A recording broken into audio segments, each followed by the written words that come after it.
అంటే ఎలాగండి స్వామి ఎక్కడి గారిది? నుంచి మాట్లాడుతున్నారు? ఇది నేను తిరుపతి నుంచి అండి. ఓకే. ఈ నెంబర్కి మెసేజ్ చేయండి. మీ పేరు, మీరు ఉండే ఏరియా, నార్మల్ టెక్స్ట్ మెసేజ్ చేయండి.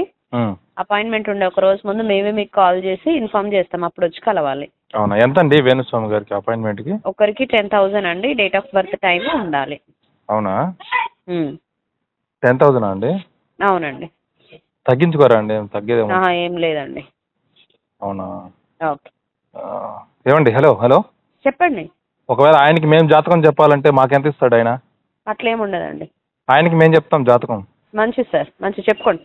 అదే మాకు ఫోన్ చెప్తాను. చేయకండి, మాకు ఫోన్ చేయకండి అలాంటప్పుడు. నాకు వాట్సాప్ చేయమని చెప్పండి వాడిని. అవసరం లేదు. నేను ఎందుకు చేస్తా భయ్?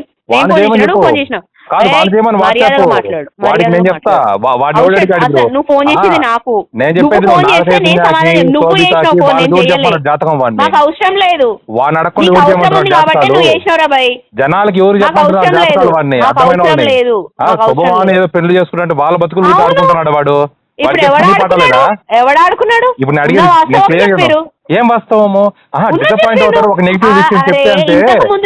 జరిగిందా లేదా? ఇంతకుముందు చెప్పింది జరిగిందా లేదా? మరి మొన్న జగన్ గెలుస్తాడు పటాపంచులు చీకేస్తాడు ఓడిపోయాడే. ఓడిపోయింది ఒకటే మాట్లాడుకుంటున్నారు. మరి అంతకుముందు సమాచారం ఆగేసేది విడిపోతారని చెప్పింది జరిగిందా లేదా? నేను నీ జాతకం కూడా చెప్తున్నా. అతి త్వరలో నీ ఉద్యోగం ఊడిపోతుంది. నువ్వు నా జాతకం చెప్పిన వాళ్ళని అతి త్వరలో నీ ఉద్యోగం ఊడిపోబోతోంది వాడి దగ్గర. ఓ కంగ్రాచులేషన్స్, థ్యాంక్ యూ. ఇంకా దాంట్లో నువ్వు వస్తావా? నాకు నేను జాతకం చెప్పేవాడిని. వాళ్ళ అంటే చాలా మంది నేను చెప్పా జాతకం. అసలు నీకు తెలుస్తలేదు. మమ్మల్ని అగౌరవంగా మాట్లాడినోడు ఎవడు కూడా